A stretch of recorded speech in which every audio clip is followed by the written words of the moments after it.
Hello everyone, Angelo here, Hollywood filmmaker. I just got back from a great show, Drop Concert 2, with Tim Heidecker, DJ Doug Pound, Vic Berger. There were a bunch of other performers and collaborators involved. It was a really great show, great experience. I wore my tie-dye shirt. I already unbuttoned it because I'm getting hot. My thrift store jacket and shirt, and I just wore jeans. I bought a Vic Berger Hello Everybody t-shirt. I'm still waiting for my Beksinski posters in the mail. The Polish painter, I don't even know how to pronounce his first name. Zdzisław. That's not correct at all.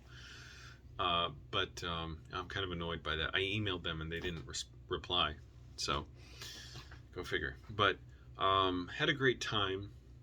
And I got to thinking about what I wanted to talk about in a video. It was just so nice to be out. Like, I wish I went out more to stuff where I was talking to people. It was so great to see people out. But at the same time, it pains me when I think, like, I could have been doing this, like, so much, but I had so many other things going on, or just so many problems, or the pandemic, which, we all can't help, and it's smart to, isolate, but, during that. But, beyond the pandemic, isolation's been a factor that I've dealt with, and it just got me to thinking about just something primal in me, which is the feeling of being a loser. I don't by the way, I think I'm very lucky. Like, things are going well. I don't think I'm really a failure in a way, and yet I do think I'm a failure in a way by just things that have happened. I actually filmed it 20 minutes before this. I rambled on, and I want to be more concise. And also, I was walking around the room, so it didn't look great. I just can't help. I'm like overpowered by this thing. It's like in my molecules. I want to make videos that connect to losers. Because I was thinking here, I was like, I'm having this great experience. I'm at ease with people. I'm not feeling like I was talking to people next to me. I wish I talked a little more, but I forget if I just said this in this video or the 3 or 4 takes I did before this. But like, before the show, it was really loud, the music in the theater, and I didn't really want to like yell at people next to me like, "Hi, what's your name?" Wanted to be able to. I probably could have, and it would have been fine. But I really wasn't that nervous at all. I'm like, I'm feeling good. Like, I'm doing a lot of good stuff. I'm doing my writing. Like, I have interesting things to talk about. Most people aren't trying to do as much as that. Doesn't mean anything like I'm better than anyone. It just means, like, when you got things going on, it's just easier to talk to people because you got stuff to share. That's all. But I did have a great time, and it was just a great show, and I got to see, all the performers involved. Well, not all the performers, but everybody from the Office Hours podcast was there, and it was funny and bizarre, all that stuff. Made no sense, but we all expected that. And it was a big production. Anyways, a lot of fun, but it did get me thinking, like, damn, I can't take it personally when I deal with an experience where it's like, I think I had a good experience tonight, and I could have been going out and doing stuff like that before, but for whatever reason, circumstances didn't permit, or I was just really troubled, or homeless, or I did go out when I was homeless before the pandemic, but even then it like limited me in a lot of ways, as you can imagine. Just being homeless, living in my car, having everything I own in my car, and not only that, just being depressed, and being like, having just this feeling of like dread on me, like, okay, my past failures are just going to doom me to future failures, because even when things go well, it's like it catches up with me, like, oh man, it must seem like such a certain things just caught up with me thinking about them, and I can't take, that's what I mean, I can't take them personally. It's like, hey, they're going to happen, you accept them, you let them roll through you, and you keep going, and you keep going with them. And actually, I'm been running through those in my mind for my screenplay that I'm working on for my class right now. I've been working on it intensely every day for weeks, and I'm going to have a consultation on it finally with the screenwriting teacher this week, and I'll keep working on it, and then we're gonna have another set of classes in a month. But you know, a lot of the stories I want to write about are about losers, and they're informed by my feelings of, you know, feeling like a freak and a failure. And it's amazing that, like, no matter how good things get, and I was thinking, like, tonight, this is great. Like, I have money, I can afford to be at the show, I'm at ease here, I'm not stressed at all, I'm not dissociated. I wasn't even thinking about that. I was just like, I'm so glad to see these people out. Like, I wasn't even feeling angsty. I was just like, I'm so glad, like, these people are out. These are my people here. I can talk to them, you know? But also thinking, like, man, not at the show I was thinking this, but it sinks in with me now, like, man, what a fuck up I've been in a way. Not, thank goodness, not in, like, serious, like, screwed up ways, but, you know, just in ways that, like, it felt a lot of, like, you know, darkness and grief. And how, well, first of all, I want to say this is what I'm writing about. Like, I'm not writing actually what I've been through. I want to write it, you know, grander than what I've been through. But it's informed by that. Like, and part of what I want to do with my screenwriting is I always want to, you know, figure out what would a character never do, figure out the type of character and a situation they would never do, and then write that character and get them in that situation they would never do. So it can be as simple as, think about it, like Pineapple Express. Dale, in the beginning, he talks to the radio show host and he says how he doesn't want to be friends with drug dealers. He doesn't want to know them. They're creepy and weird. And what's he have to do in the movie? The one thing he would never do: become friends with a drug dealer. Not only that, rely on each other to save their lives. There are many, many. I just blank on examples when I have to think about them. But part of, like, writing that is, like, I have to do that. I have to do things I wouldn't normally do, and that's not such a big deal because I'm kind of comfortable being uncomfortable. You know, getting up early, going out talking to people, meeting them. I was talking to strangers tonight. It wasn't a big deal because, you know, whatever. We were all there for the same thing. But you know, I can't. It got me thinking how, you know, when I'm writing too, like, I want to do things like where I say, oh, I wouldn't write that. That's too out there. That's too wild. Like, oh, well, I should write that then. Oh, I should stop that impulse that says, don't write that. It's going to be too much. Because it's weird. You'd think, well, you're writing stuff, you want to write the craziest stuff possible, right? And yeah, some people are willing to do that. But for a lot of people, it's like, you wouldn't personally want to go in these, you know, dangerous or perilous or emotionally fraught situations. So it's like you don't want to do it even in your imagination with the characters you're writing. But I have to just like free that up, loosen that up in me, and just go with it. And it's been great. And actually, the last few days, I've literally felt like the stories I'm writing and the scenes I'm writing are making my life better by being able to write about this stuff of taking the worst failures of a character and using it to push the story along and making sense of it. I don't know how to make sense of all what I'm saying right now. I kind of, part of the reason I did this video is because I thought it's embarrassing to make. I don't want to make it. I'm like, well, that's exactly what I should do then. Almost like to discipline myself to keep doing things like that. Because I don't want to be talking about things I feel that are negative or, you know, painful. And my roommate is sniffing so much, whatever situation with his nose, he's sniffing. But so I'm just distracted by hearing this. Anyways, good luck to him. He's a nice guy. It was a great show tonight and all, but I can't help but think, you know, there's nothing to do. It was a great show, but like, I'm like, whenever I have a great experience like that, I'm like, damn.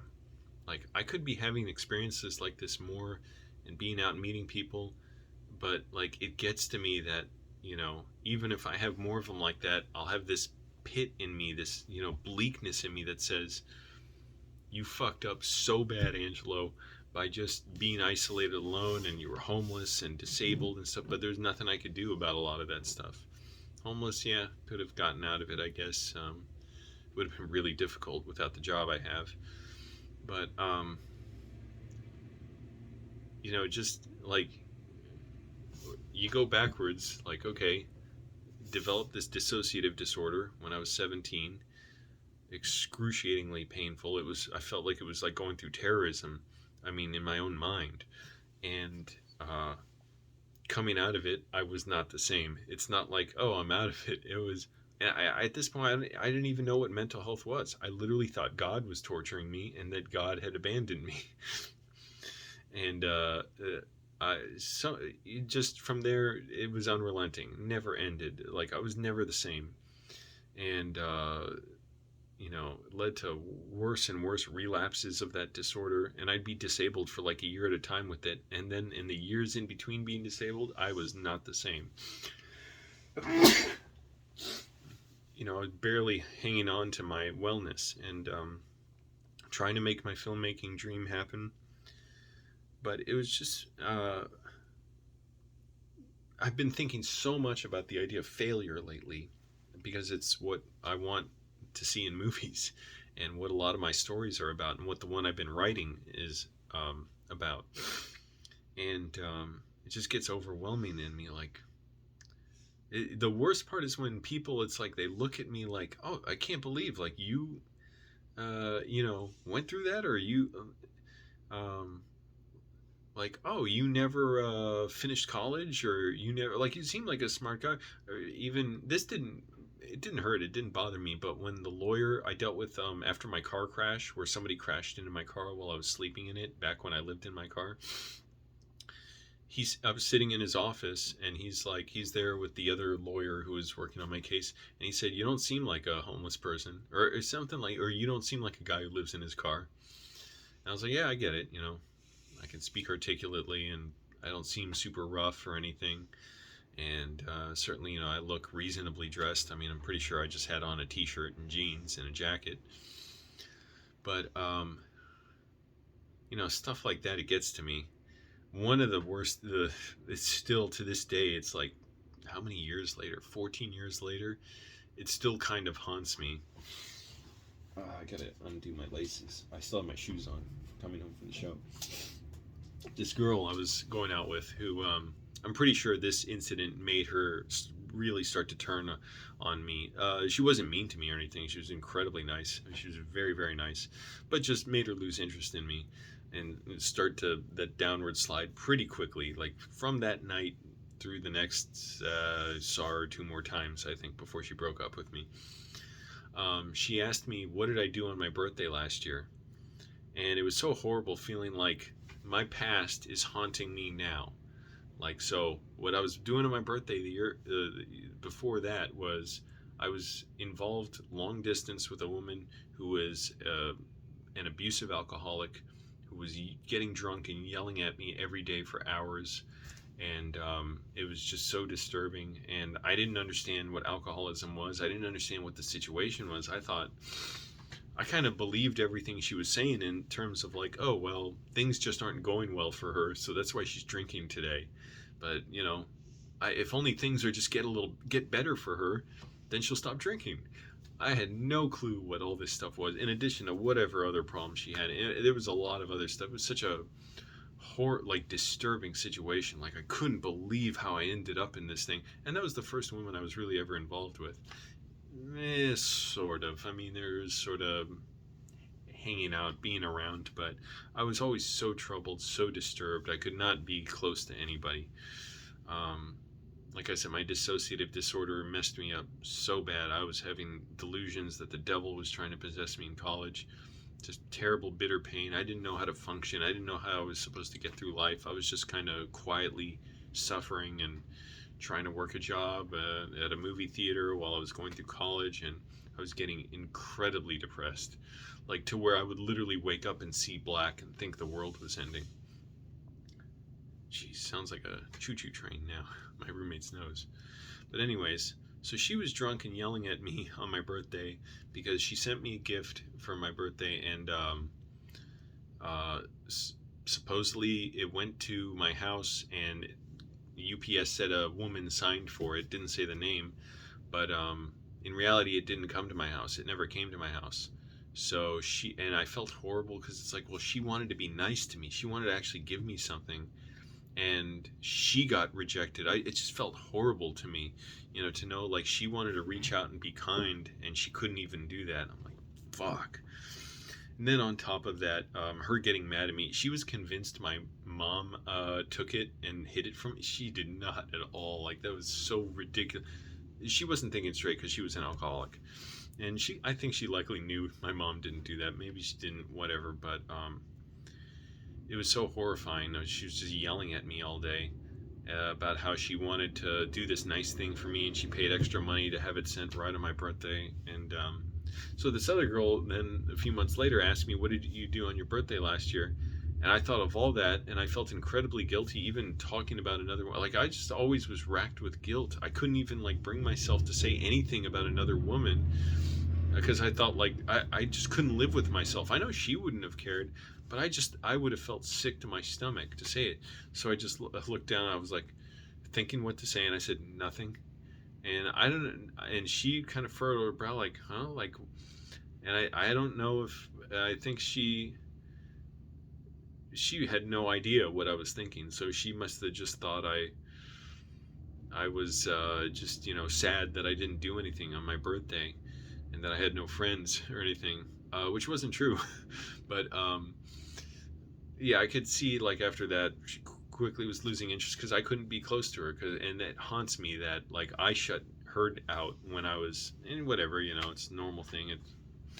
But it haunts me that like that stuff, it's like it happened and then it came back. The alcoholic woman yelling at me, it's like she didn't do that. I said, nothing.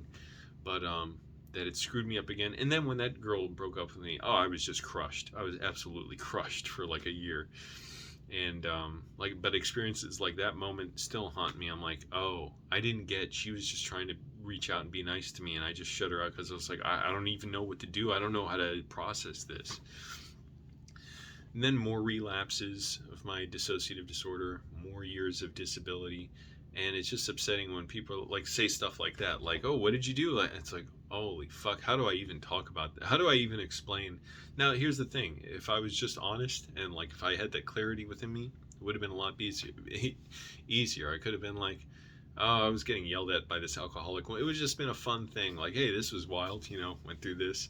But at the time, it was still so traumatizing. It's still like it was traumatizing to think about. Like, I really don't ever think about that 5 months or so being yelled at by this drunk woman.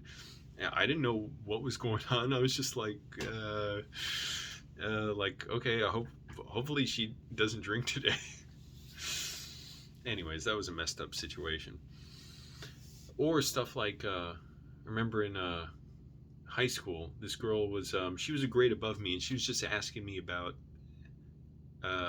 AP classes, which are like college courses you can take in high school. And I had taken one advanced English class, and that was enough for me for advanced classes of any type. I was miserable at it. I was terrible at it. I could not understand a word of Shakespeare. My brain could not focus on it. And she said something like, well, you're going to take AP classes, right? And I was shocked. I was like, what, you think I would take it? I was like, no. And she was shocked, like, huh? And it's funny because it's like, yeah, people assume I'm smart when I don't talk much because everybody seems smart if they don't talk because they must be thinking a lot. Literally, somebody else said that to me once. It's like, well, why is he so smart or something? And I just did not say a word. That's all that happened. I let somebody else talk. But I feel like in that situation, like a guy in prison who wears glasses, like a skinny guy who wears glasses, like, hey, you shouldn't be here, right? Like, what went wrong with you? And stuff like that. It was like, what is, and it was just so disturbing being dissociated a year and 14 or 15 months going out of high school into college, having no idea what it was. I thought God was torturing me. And anyways, you can imagine stuff like that screwed me up a lot, and it still troubles me in a way, plagues me at other times. Just, but I tried to learn, just accept it and go with it. you know, and especially with my writing, it's crucial that I do that. Anyways, I can't even make sense of what I'm saying. I just have to make a video doing this because it's like, because this makes me uncomfortable. I really don't want to be talking about anything negative now. I feel like my life's going better than ever. I've got a good job, great job actually. Every day I feel luckier to be there. That's interesting. Most jobs you get tired of them. This one I'm like, I'm even luckier to be here today than yesterday. And my screenwriting's going great. I'm making lots of progress. Like, I don't even mean on pages or anything, just in what I'm learning about what writing really is. My health is great. You know, I'm in good shape. I've lost weight. You know, you can see my face kind of, it's weird. To me, my face looks so fat, but then when I see myself back in something, then it, you know, looks thinner. But anyways, I'm still trying to lose a few pounds. But things are, I have this beautiful room, the Hello Everybody sticker from Vic Berger. Great apartment, even though by now I've had some kind of argument with every one of my roommates. And I don't even care about that though. But I don't know, just the sinking, you know, despite all that, the sinking feeling that, like, not that it doesn't mean anything, because it does mean a lot, it means a ton, but just that, oh, like I've just got this unresolved feeling that I'll always have of, you know, being a failure and loser, and just, you know, thinking like, oh, people are stunned when they hear like, oh, and also like I didn't go finish college too, which I personally don't care about, but what mattered to me was how difficult it was for me to get through college. There was never a time where it wasn't hard. It was nightmarish for me. The depression I had, the angst, the extremely like intrusive thoughts with like my dissociative disorder. I thought the devil was trying to possess me. I thought God had abandoned me. I literally felt like God shrugged, like, I can't deal with you, Angelo. Like, I need you, but you're just too evil. Like, you're too crappy. So you just need to go. You just need to be away. And that was, you know, a result of religious brainwashing, even though it wasn't like cult programming, but it was, you can't do that to kids. You shouldn't raise them teaching them this stupid, superstitious, barbarous, ancient dogma of the Catholic Church. And you know, just how you can imagine that screwed me up. So then, you know, relapsed on my dissociative disorder when I was 22. Was disabled for a year. I worked here and there, but it was disabling in other ways. Like, it was just so, I couldn't feel anything good. Everything was like this dull pain. And then relapsing again 2.5 years later, that time just fully disabled for 9 months. And I mean, I was out of my mind, like thrashing around in pain, literally pacing 23 hours a day for a month, in one particular month, because I was in so much pain. I could not sleep for like more than 45 minutes a night. One particular night I remember I didn't sleep at all. And I just forgot what it was like to be a person. I didn't know what was going on. Like, I would see TV and not understand that it was people on TV. And this is just from a dissociative disorder. It's not genetic. It's not, you know, like a chemical imbalance. It's just from a maladaptive way of dealing with stress. That's it. So I'm not permanently afflicted with this, even though it's always with me. And I'm doing way better with it. But I just had to make a video somehow to connect to the losers out there and the failures. Because, you know, in a way, like, once in a while it hits me how alone I feel. And it's been annoying lately because, you know, the pandemic and my job and, you know, just the schedule. I don't mind my job. I love my job. But the schedule of working a job, writing, and the pandemic means there's not as many events. And I just don't try and go out to as many because, you know, my schedule's kind of filled. And just feeling like having that feeling of, you know, when that girl asked me, what did you do for your birthday last year? Expecting a good story, and me just being horrified at that question. Or, I remember, geez, the amount of people in Virginia, I haven't gotten this in California, but in Virginia, who told me I should go back and finish college. And I could not, to this day, give a shit less about finishing college. I did not want to, but ultimately, I basically failed out because, not like I couldn't have kept taking classes, but I did 4 years and I failed too many classes and I didn't get an internship that I needed. And my mind by then was too far gone because it was a few days later I became relapsed again, and I actually had to quit an expensive school program because I just could not function. It was so ridiculously painful. I just didn't want to keep going. It was so bad. And I thought, that's it. My life's over. I had a nice little run for whatever that's worth, and that was it.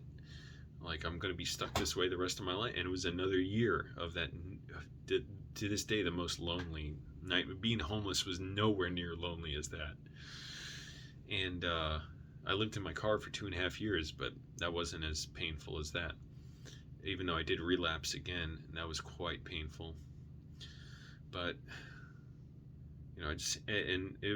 people would I remember one time, I was just out with a bunch of people, but somebody asked me about college and what was my program or something. I said, I dropped out. I didn't graduate. And she said, well, how long did you go? I said 4 years. And she was like, huh? I'm like, yes. But it's like, yeah, I could, the simple answer. And again, if I was just more okay with the truth, I'd be like, yeah, I was just troubled and it just didn't work out. But for me, it was like thinking like, yes, I was going through a nightmare. It was deliriously painful for me to be in college every day through the different phases of my dissociative disorder, the just delirious amounts of self-hatred that I had. It was funny. I was utterly convinced some people must absolutely hated me. One person in particular. And then when I saw her, she just came up to me and hugged me. I was utterly convinced this person hated me for no reason at all. But I couldn't help it, That's just how I thought. And I don't think that so much now. I'm like, I know people are glad to talk to me. I'm glad to talk to them. I'm like anybody else, No worse. I'm not necessarily special from anybody else. But anyways, I just like the fact that I know for my writing, I have to do things that make me uncomfortable as far as just on the page, just writing things where I'm like, oh, I shouldn't write that. That's too out there. That's too wild an idea. Well, I know I should do it then and see where this leads. Even making a video like this where it's like, I don't want to do this. It's late. It's embarrassing. It's not really embarrassing, but it just feels like I shouldn't be doing it.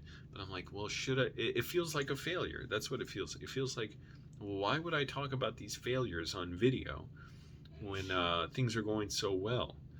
And, I feel like I have a responsibility to just be well and look well and be happy. And I am doing well. I am actually happy. And at the same time, I have this anguish in me that comes up about all these failures. Many, you can imagine over the years, like I just talked about 2 or 3 small ones of just feeling like, fuck, everything. Like it just informed me so bad and screwed me up on the other side of this. Like, miss out on an opportunity because you missed out on an opportunity, I could go into it. You can imagine that birthday one, like that was one kind of started the end of that relationship. And I wasn't fit to be with anyone then. And I had an anxiety attack in college. That was an interesting one. And I went to the emergency room. And because of that, I missed a class that night. That's interesting. I had a science or biology class or something. I don't know what the fuck it was. I really barely remember this. But then I saw this girl on campus, the one I was convinced hated me, who just hugged me. And we hung out a few times, but she would never invite me to anything. This particular night, she invited me to something, and I was like, damn it, I can't miss class because I missed one before, and now you're allowed one absence, but if I miss this one, I'll be in trouble. And she kept saying, come on. And I just couldn't do it. And I was like, because I had an anxiety attack before. And I'm like, damn. And I felt so terrible turning someone down, wanting to do something nice. Only time she's ever invited me to do something nice like that. I'm like, fuck. Like, how many fucking times am I gonna just because I got screwed up, I'm gonna get screwed up again. And but that's okay, you know. It hasn't always been like that.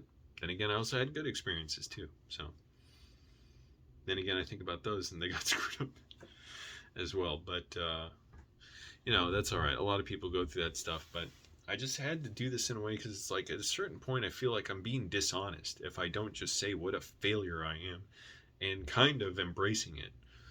Um, Again, even though it's kind of shameful to talk about it because I'm like, I just went to a great show. In my mind, I'm like, how would the people I met at the show feel if I talked about this after I met them? Would they feel betrayed? And that's why I had to do this video to to go against that impulse to guard myself and just say, I'm just gonna say what I feel, even though it doesn't feel good right now to say. Actually, it is painful to think about. It's just coming like out of my bones practically, these feelings and thoughts.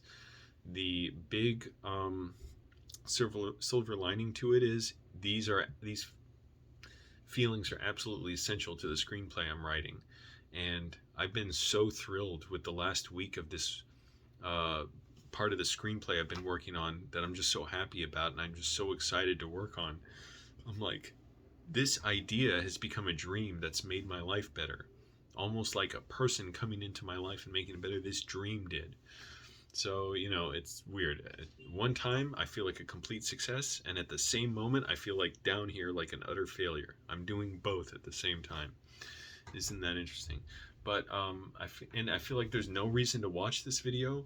There's sort of a lesson from it, but the lesson is not really something I can put into words, just an experience, you know? And that basically the experience is letting myself fail before you all, and just letting go and being like, I'm okay with failing. Because it's weird. I don't know if I've ever made a video quite like this. Usually when I make videos about what a failure I am, it's because I just like feel like I just ate shit. Now it's not like that. It's more, I don't know how to describe it. I really don't. It's like more adult in a way. This is an adult video. Anyways, so it just kind of overwhelmed me. I feel like I have to fail right now. I have to fail to succeed. I have to make this failure of a video in which I just talk about things that it feels like I shouldn't be going through, and yet I am. And believe me, it does not feel good. Like me doing that, it's not like, oh, it's so cathartic, I'm letting out. No, it actually feels terrible. Like I feel upset right now. It is not a good feeling. I feel this pit in my chest right now that's very unpleasant. But I just feel like I have to do this. Like I have to fail. I'm like, if I hold back due to this fear of not wanting to do this video, how can I face myself? How can I face others if I'm lying about who I am? Not deceiving. Well, that is deceiving, but not literally lying, but like it's if I think I should hold myself to a certain standard of transparency or whatever expression, and I don't do it, then I am lying through my behavior.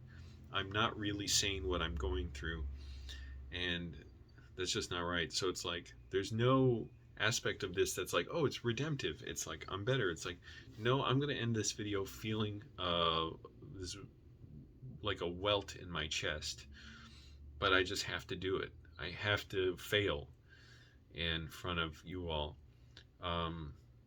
and that what that means is I'm not like holding on to like some reaction I expect from you, like, oh, you'll have a good reaction to this. No, it's like I'm letting go, and I've already assumed it's a failure. It's not going to go well. It's not going to be received well. The critics won't like it, and that it will fall on deaf ears. Like I'm literally assuming that, but I have to in a way. Anyways, I don't know. Let me know your thoughts, but this guy is still like a train, like a steam engine starting up, like in the station, you know, when they're just starting the engine. They're shoveling the firewood into the furnace. Anyways, I've been going on 35 minutes, missing sleep, and I filmed another 30 minutes or so and didn't use that. But Yeah, it doesn't feel good, but I have to do it. I'm okay, by the way. Like I said, I'm doing great, and yet at the very same time as I'm doing great, I'm completely flailing and failing and just re-experiencing all this grief. You know, you can imagine. I won't get into more personal stuff on camera, but you know, there's other ways this has caught up with me, and just made me feel low. You know, just the fact that like people would say like, "Oh, you didn't graduate college." Some people were really annoying about it in Virginia. They'd be like, "Oh, you absolutely should finish college," you know, and or what the hell, the birthday thing, the AP classes thing. It's like, yeah, I know, I seem smart, and yet I've always been like an underachiever in school, except for where I just naturally did well and I didn't have to try that hard. But by the end of college, I was such a wreck. I basically I couldn't help it. It's just how the force of this disorder in my head was going, but I basically like deliberately failed the easiest class I ever had. It was literally like the easiest class, and somehow I just utterly failed it and sort of did it on purpose, but didn't know that I was doing it and didn't know I would fail. And that was that. And I was like, oh well, not finishing college. It wouldn't have made a difference either way, by the way, to have a degree. That's why it was so fucking annoying when people would say you should get your degree. I'm like, I never want to do anything with this degree. I always wanted to be a filmmaker.